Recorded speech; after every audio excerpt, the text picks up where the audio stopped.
I think Miami is really central to a lot of the major racial, social, cultural issues of this country, and it's cutting edge in that respect. We hope to eliminate racial discrimination in all public accommodations here in the city of Miami. The laws that we enact that have the tendencies to perpetuate racial inequality is a direct reflection of our values.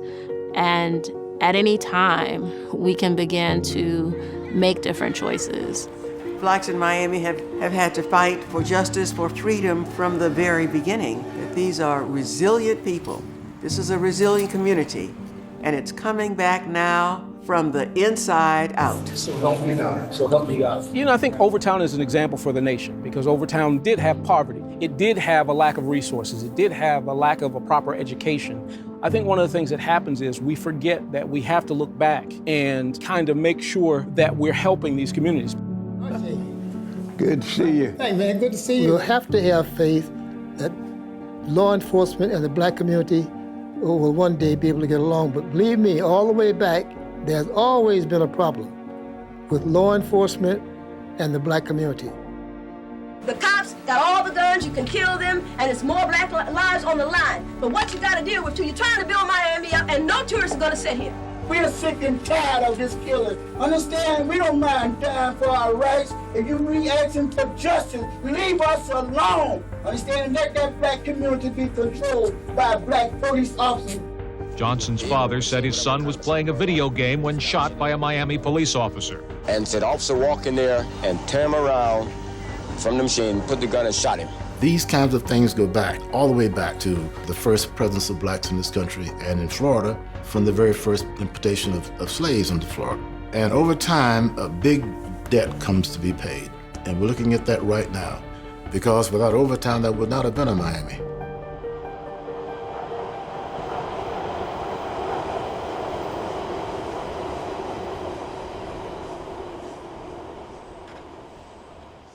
Now, we just watched Crossing Overtown, a very impactful and important movie, not only for here in Miami, but I think for a whole nation. We just heard that it's going to be streamed nationally on PBS, and I'm almost certain that everyone will receive something very valuable out of this film, Scott. So thank you so much for you and your team for putting it together.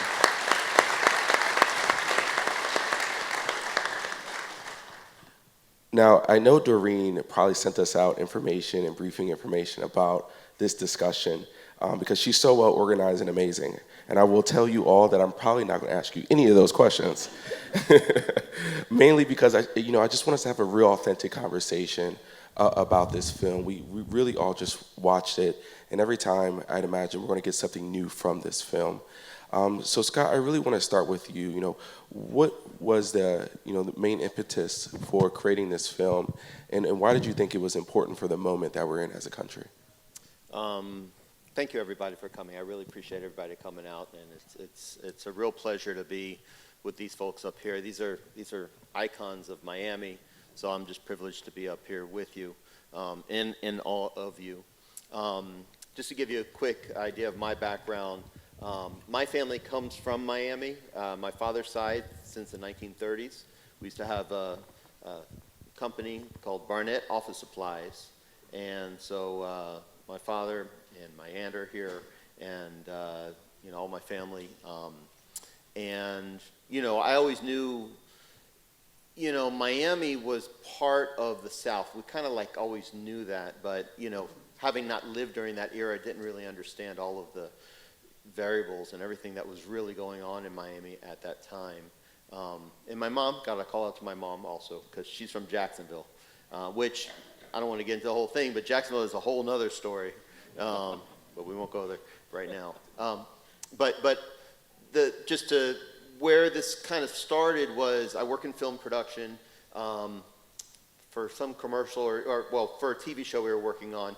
We wanted to find a courthouse, and I kind of had always known about this black precinct, this police. I thought I minimized it, to be quite honest. It was just I thought there's some black police thing over in Overtown, and they have a courthouse and they have a jail cell, so it's a good background for film production, that sort of thing. I didn't understand the extent of what that building meant, and so when I went to go visit it for the first time, and I sat down with Terrance, we had a wonderful conversation, and I learned about the background of the Black Precinct, the courthouse, the people behind it, and the people of Overtown. And I realized that, this need for the Black patrolmen, was a solution. It was a symptom of a greater problem. So it really kind of started there. And then, just through my research, I found Delrish. And, what's so interesting about what Delrish represents, he has an incredible world on his shoulders. He's a humble man, but to understand generationally where he comes from, not only just Overtown, but even Coconut Grove and his Bahamian background, he represents everything there is about the original founders of Miami. And to be quite honest, talking about this, is this a Black story? Is this Black history? This is Miami history. These people in Overtown are the founding fathers and mothers of Miami, and it's not even about color. They were here, and one thing I had thought about and I'll be quiet soon, but one thing I had thought about over the last few years during the pandemic, one thing we realized the power and the respect we started to have for essential workers. Not the people in politics, not the leaders, but those people who are on the ground making things happen. We know Flagler brought the railroad here. Flagler was here for about 5 minutes. Obviously it was an awesome thing that effect that the railroad had in creating all of these cities along the coast. But those essential people who built this city, we know what, Key Biscayne looks like in the mangroves and the swamps here, and how hard it is to try and put buildings down here. These people tugged and pulled and built this city with their bare hands. So, if you don't mind, I'd like to give a hand of congratulations to the legacy of Overtown, because they made this happen. And as we say in the documentary, Miami would not be Miami without Overtown. Absolutely. Thanks for that, Scott. Dr. Fields, I want to come to you next as our resident historian and scholar. I think, yes, please.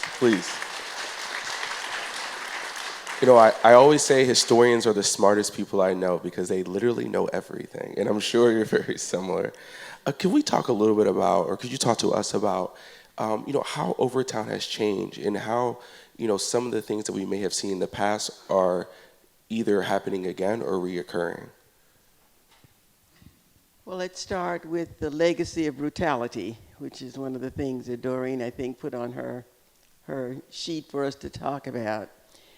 It was covered quite well from the beginning, talking about the Ku Klux Klan, and I thought it was very, very interesting to finally see in the media the fact that many of the men who wore the robes nights and weekends wore suits and were in fact the elected officials and the businessmen.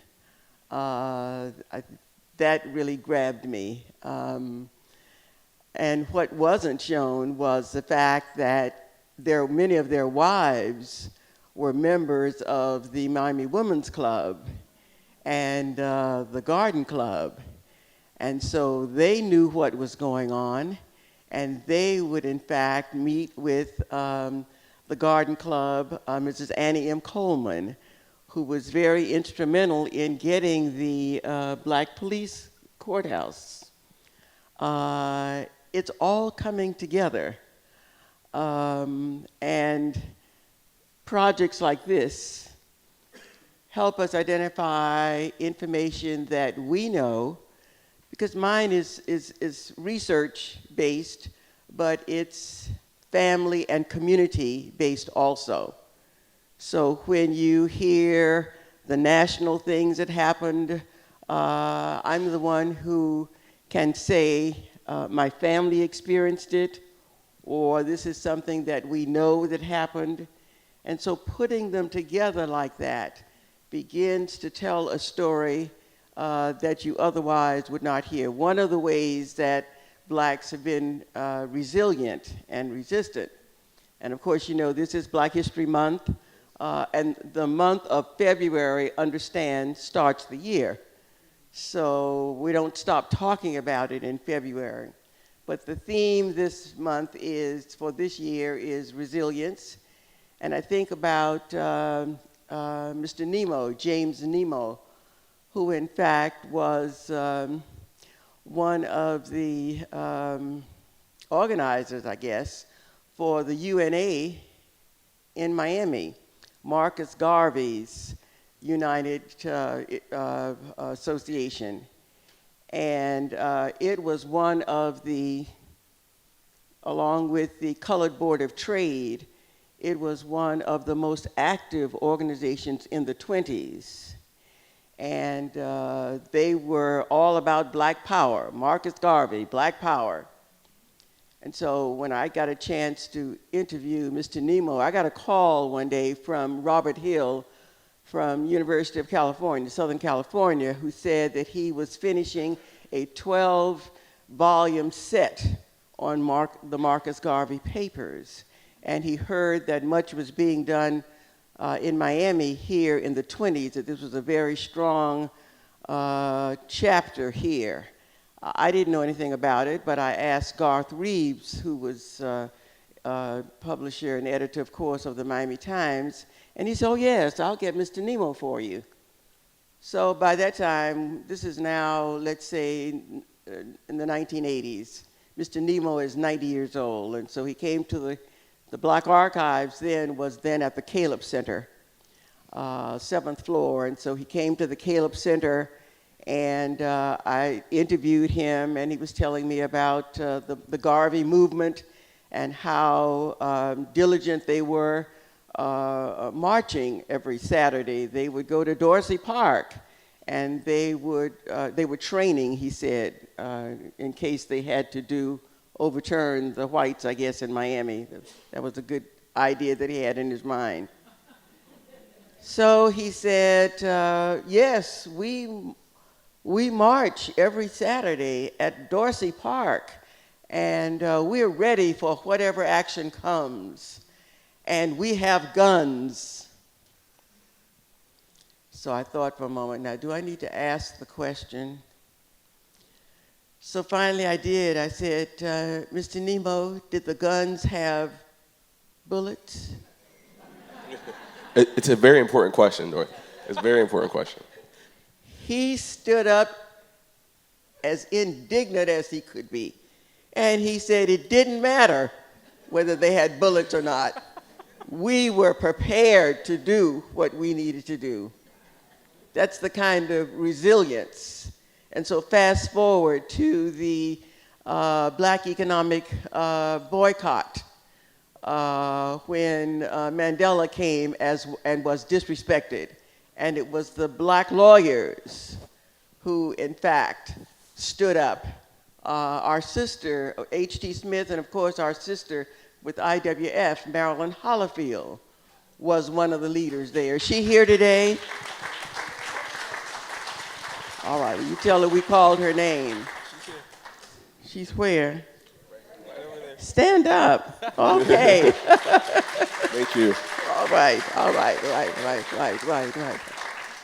So you see, from the 20s to the 80s or 90s, whatever that happened, resilience is there. People are in the background doing things, but I always have people ask, well, are they doing it? Did they ever do anything in civil rights in Miami? We don't see it.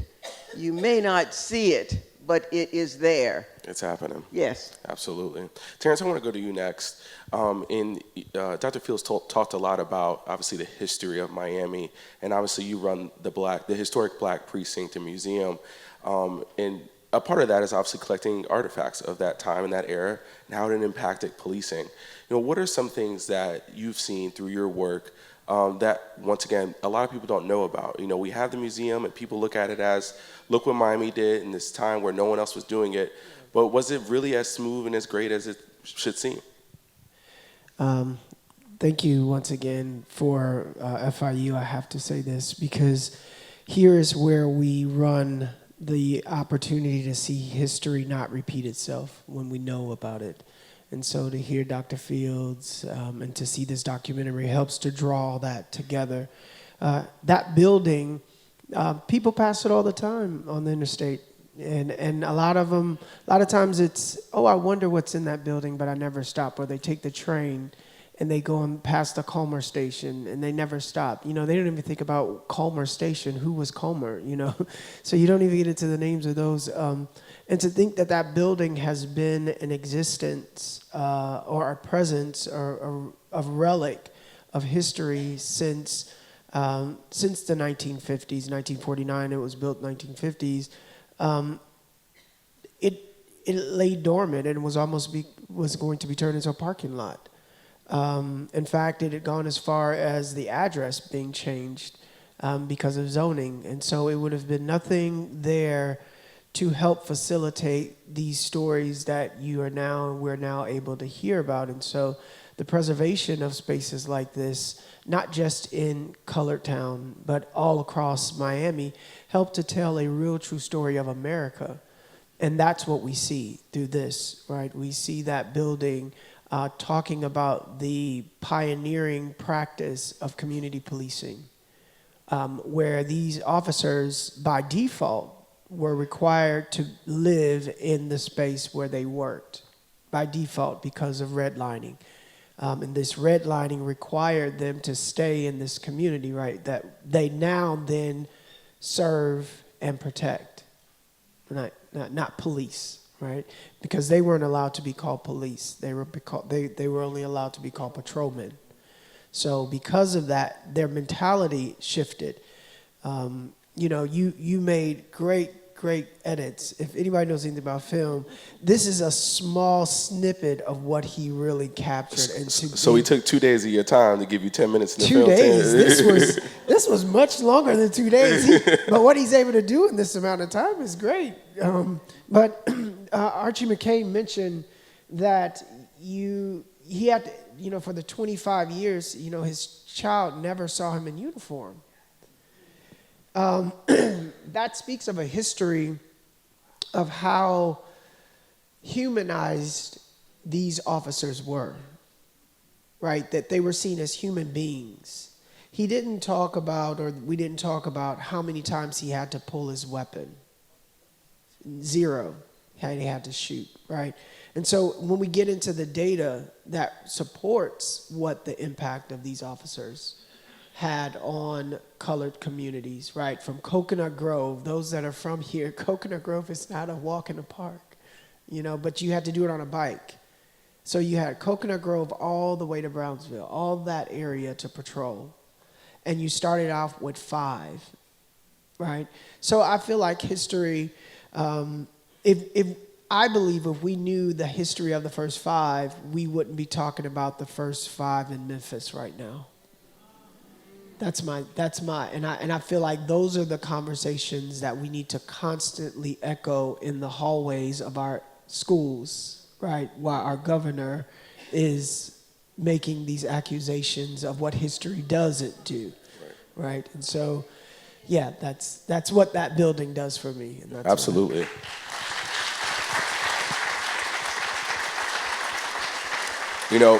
I've been to the museum a few times, and one thing that always stands out to me is the letters that was written to the police department when they said that they were going to integrate their police force and have black patrolmen.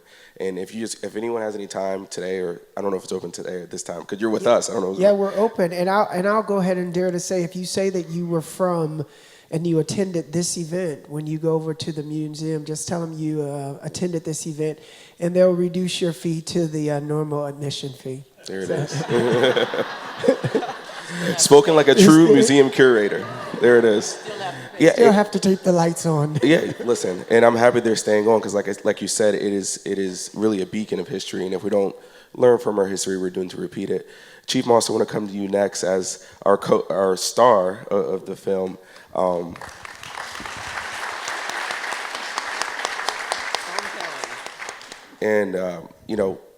Chief Moss is someone I really do admire in the work that we do, especially in policing. He's an individual that walks the walk and talks the talk. So anytime someone is looking for a great example of what policing should look like in America, and granted, I get a lot of calls and messages of what should we do and how can we do it, I always direct them to Chief Moss. So thank you for being that person that we rightfully need in our communities. But the question I really have is really pointed to what you said at the end of the film here. You talked about, the social cancer and how you gave a great analogy. If a ship sinks and the ones that live are the ones we point to, then we're really looking at the wrong focus. I have a similar analogy. I call it the life lottery. You can't really determine where you're born to or where or from. How have those things impacted you as a policeman and as a black man? Because I'm sure people have come to you throughout your time in history and have asked you how and why and a whole host of other things, especially when you went to Ferguson. Well, first, I have to say, this is my first time seeing the film, and when I was working with Scott, I had no clue how he was going to put all this together. So I got to commend you because you did it brilliantly. So much information, just brilliantly. And secondly, I have to say that sitting with Chief Dixon and sitting with Archie McKay and just knowing the history of Ralph White and Edward Topps Kimball and all of them, I feel really small in comparison to them and unworthy of even being the star of this whole thing. To answer your question, when we talk about policing and communities being left behind and all those things, I think one of the things that started to happen is we started to talk about to protect and serve. And one of the first things that I did when I got to Ferguson was that we changed that to serve and protect. Because when I became a police officer, I lived Overtown. And where do you think they made me patrol? Overtown. And so you'd think that it'd be a difficult situation because you're arresting people that you know.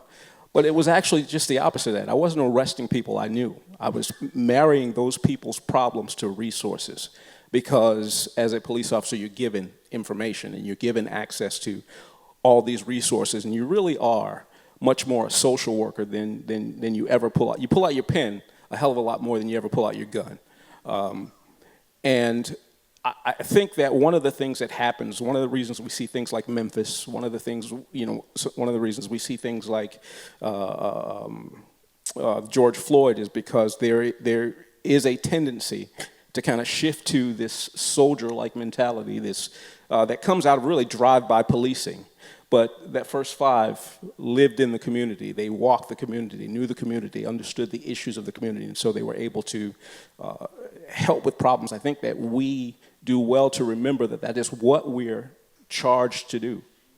When police officers listen to their code of ethics, that code of ethics talks about helping people who are weak and protecting them from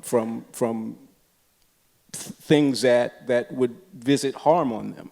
I think we have to remember that policing is just one of the facets of government. Government is about helping people. Government is about making sure that the collective is better. And we can't police away our problems. We can't sick the police on every single situation in order to deal with it and not ever talk about all the other challenges that come about in terms of government. The same thing goes for society. One of the biggest reasons you have crime, if you give somebody a job, they don't want a gun necessarily. We really have to shift the focus away from just policing when these things happen and on the things that are really the symptoms that created the need for the police to come there in the first place. Absolutely. Thank you for that, Chief. We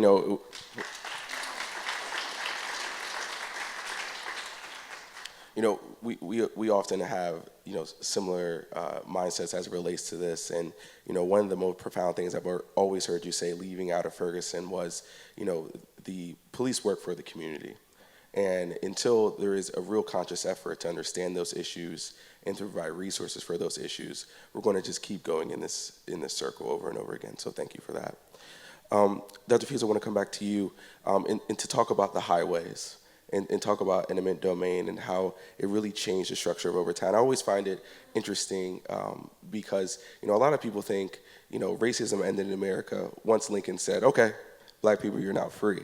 And we really forget the remnants of slavery and how being displaced or marginalized in those situations create the current situation that we're in now. And we often see, too, that the areas where we're regulated to live then become prime real estate later on in life, and it just keeps defeating itself. So can you talk to us about that history as it relates to Overtown and how it may be repeating itself even now? I know that was a lot. Take any part. I always have to take a deep breath when you talk about I-95. Remembering what the community was like. I guess I'm one of the only people here, except for Irby McKnight, who was actually here and a part of that early community. You hear about it, you see the media, the pictures with people dancing and the businesses. It really happened. It really did. And to see it all uprooted really is something that it's hard to believe. It's and hard to talk about. Knowing that the original plan for I-95 took another route, and it was some officials who decided that no, it should come through Colortown. Because that's the quickest way to do it, quickest way to get to downtown. If you look at it now, it's doing the same thing. I was here, 30 years ago, Irby, when they called us to meetings, and you and Jackie Bell and I and Ms. Green and other people went, and we said, no, we don't want the new extension that we see now. We were at the meetings, we signed in, we spoke against it. In the minutes, our objections are not there, but our signatures are there. So because we signed in, it is assumed that we agreed with it. So when they called me about the underwear, the underdeck. They didn't tell me you were a comedian. Who said that? That was another life you had. Who said that? They didn't tell me that part. Because I remember when I asked this question, you gave me that look like, young man, you trying to get me in trouble? And now this, so. I did not, I made a presentation and then I was done with it. And I let the young people, they said, let the young people do it. Many times the young people behind us, don't have the history, don't know the history, and they are not willing to hear it. And they said, oh yes, we'll do it. And it just dropped. So it's unfortunate. We have what we have, and we'll move on. That's history right there. Scott, I want to come back to you. I really want to know, what was the hardest part about making this film? As Terrance mentioned, I'd imagine as a film editor, you take in hundreds of hours of content, and you have to figure out, hey, what's going to stay in, what's not, how is it going to affect the community? Obviously, you're not a black man, or a black person, so I know, who would have thought? And so I'd imagine when making the film, there was probably a piece of it that says, hey, I need to do this in a way that will uplift the community in a way that will be impactful for everyone. So what were some things that obviously made it difficult and the things that you thought through?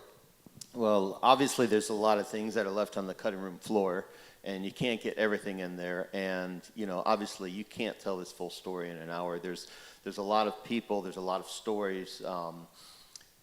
Ultimately, I hope what a film like this does is cause people to ask more questions, to delve more into the history, to come to Overtown, see the buildings, go to the Dorsey House.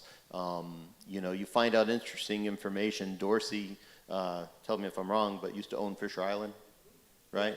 No, D.A. correct. Dorsey used to own Yes, Fisher Island. right. People don't know that. There's incredible history. So I'll get back to, working on the footage. I do want to acknowledge something special that we do have in the cities. We have incredible organizations that are archiving this history. I want to start with Dr. Fields. Dr. Fields was courageous in,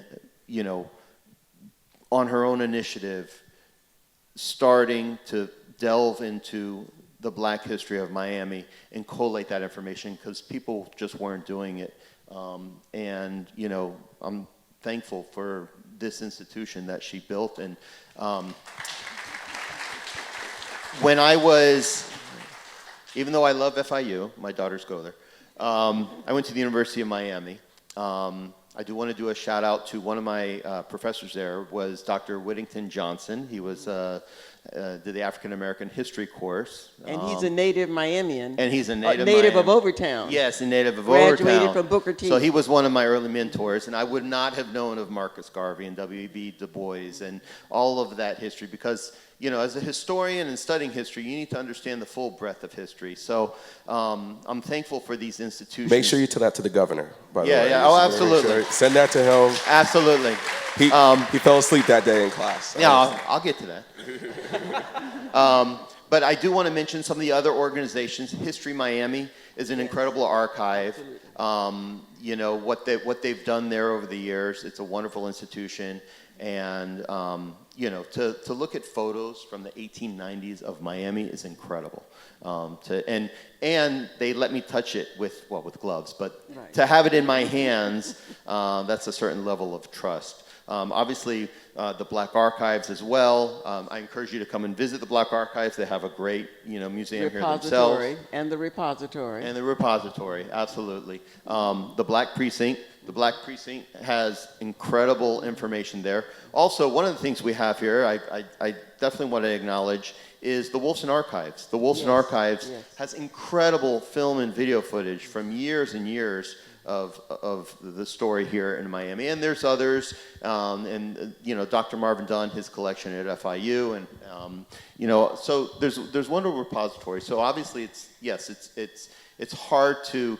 The hardest part is trying to find that theme of that line that you're trying to follow because you're trying to throw everything in there all at the same time. Yeah. But I will say this, and I'll go on the record. There's no theories here, by the way. This is facts, okay? Absolutely. There's no theory, okay? And one of the great things about being an independent filmmaker, not beholden to any institution, I get to say whatever I want. Well, we know that part. So, for our leaders to contemplate taking away African American history courses, taking away DEI, diversity, equity, and inclusion. When someone comes up with that kind of nonsense, where does this come from? Obviously, it comes from the throes of a racist past. But one of the points I wanted to make with this documentary is one of the best line of the whole documentary is right at the end. When Delrish says, for some, luck is harder to come by. When we talk about diversity, equity, inclusion, in the middle there's equity, okay? We've all talked about equality of people being equal, but equity is about opportunity. And unless everybody has the same opportunity, they're not going to have the same success. So one of the purposes of this film is to show people have always wondered about Overtown. When I was in school, I used to work at the old Miami Arena. I did security there. And I remember driving by the Lyric Theater. Obviously, there was nothing going on. It was not in a great state. This was back in the late 80s. And, I was always curious about, it looked like such a beautiful place. What happened to this place? And again, can't say it enough. Dr. Fields is responsible for, and many others, but for getting this place up and going again to a wonderful cultural gem that it is. But again, getting back to, it's about opportunity. And what we need to do as a whole, as a society, is make sure that everybody has the same opportunity as everybody else. And, you know, and it was inspiring. I do want to give a shout out to the 9U Optimists, 9U football, who were helpful in making this documentary. And actually, real quick. You're good. Real quick. We were talking about community policing. I'm not going to say Miami is a perfect place, but I will tell you something that it's interesting because you see now in the city of Miami, you see community resource officers. These are people who are within the community. And when I was filming with the 9U boys in one of their practices over at Williams Park right over here, there were 2 officers who came to the park. They didn't come there because there was a problem. They didn't come here because they were looking to find people in trouble. They came because they're part of the community. And that's what seems to be working, and that's what, you know, Delrish is extolling here, and what Terrance is talking about, the idea of community policing and, you know, that sense of community, and that's what we all need all together to do. Absolutely. I mean, I didn't want the Sandman to come out and get you, Scott. I know this is a theater, I know it's your movie, but we don't have to kick you up. I'm sorry. So we have Q&A coming up, but I must ask this last question before we do that. And it's really for you, Chief Moss, and we saw it in the film, and really it goes by one word when you ask anyone about it, and that's the period of time that hinged on the McDuffie riots, which was, you know, well and before Rodney King, but it happened here in Miami, so we really were that flashpan moment, and as you spoke about in the film, it was something that was close to you. So can you just talk about that moment in time, and maybe even how it shapes you to be a police officer? So Miami is unique in that there were the McDuffie riots, but just 2 years later, you had Neville Johnson, which is actually where we were standing outside when the shot was fired. And then just a couple of years after that, you had the situation with William Lozano. So Miami is unique in that 3 major riots took place in 1 decade because of incidents, and that, you're right, it does predate Rodney King, and I forgot what the question was. For Chief or you, it can be whatever you want it to be. But it's really, how did those 3 moments shape your perspective as a police officer? Well, so I got to tell you, growing up, I had no love for the police. No love for the police whatsoever. And I actually talk about in there where, not those situations, but 2 situations of my own. One where I was waiting for a bus downtown, going to my job after high school, and a police officer comes up and basically told me niggers don't walk downtown after dark when I'm working. Had that situation, and 2 years later I had another situation where I'm walking again, a police officer pushes me up against the walls, rifles through my pockets, kind of slaps me around a little bit, and then jumps in the car and then leaves. And the second situation actually affected me more than the first, because in the first situation, when he said nigger, I knew what he meant. I knew who he was. There was no question. With the second one, there was no dignity restored. There was nothing that explained to me, one, why he even singled me out and embarrassed me along 7th Avenue. It just left me with more questions than obvious answers. The first one was pretty clear. Those things actually shaped me to become a police officer, because I was like, man, if this is the best we're getting, maybe if I was doing the job, we'd get better. And that has not only sparked me to want to be a police officer, but it's one of the reasons why 39 years later, I'm still in the profession, even though I retired in 2016 from one police department. We've got to do better. We've got to be responsible to community, because I remember how that made me feel. And that was not by no stretch of the imagination worse than what friends of mine got from police officers, and certainly wasn't worse than what George Floyd got. But those things have made me really committed me to this job, because I'm like, somebody's got to do this right. Somebody has to do this the right way. And as I've gone through the ranks, I've been more able to shape policy and actually get to see who comes in and who actually is invited to leave the profession. So that's really my fire. Yeah. Absolutely. Yeah, absolutely, Ms. Fields. I want to please give a shout out to the International Women's Forum and their diversity committee that's here. Loretta McNair, Valerie Riles, and her mom. We're glad to have you, and all of you. This young man is really just so important to the community, not just to Overtown, but to young people throughout, so they get a chance to see what can be done, that no matter what your situation is, that you are responsible and you can make it better. And so we thank you so much for your encouragement, for your leadership, and 39 years. Are you Jack Benny? Found the fountain of youth. Yes, yes. Well, you've got another 39 going, because there's a lot to be done, and we appreciate you. Thank you all. Truly an embodiment of Black history during this month, and as you said earlier, we're going to learn it throughout the rest of the year as well. So at this point, we're going to do some Q&A, so I'm going to pass the microphone down. We only have a few brief moments, but we will take questions from the floor. I think we can probably take about 3, depending on the responses. Is there anyone who would like to ask a question of the panelists seated here today?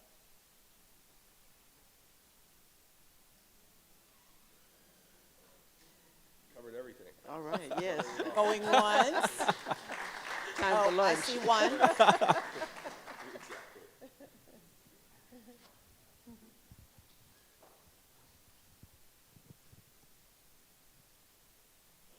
Oh, sorry. So I had a question about something you mentioned earlier. You were saying that you left it on to the youth and you wanted them to, well, they had to figure out a situation and it didn't necessarily go as planned. So what would you say would be your suggestions to the youth trying to make change for the future based off of what you're telling us now? Like, what would be the best course of action? Is that for me? That's for you. The doctor all the way to the left. It's very difficult, but it can be done. I would hope that they would attend more programs like this, that they would get more information. And I would say to parents, please talk with the children. Talk to them about meaningful experiences that you've had.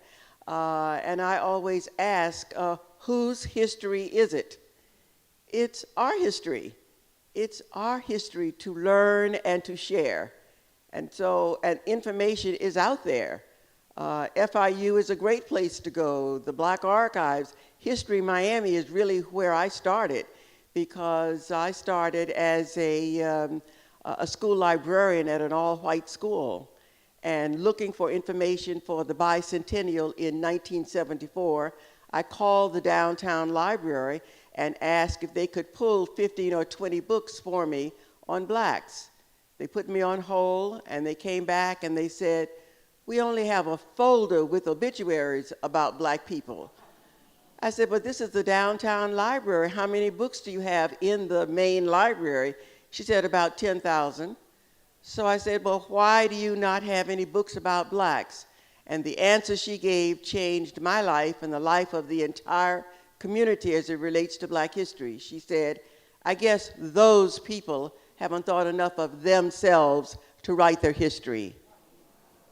And so that was the motivation for me to establish the Black Archives, a repository for the black experience in Miami-Dade County from 1896 to the present.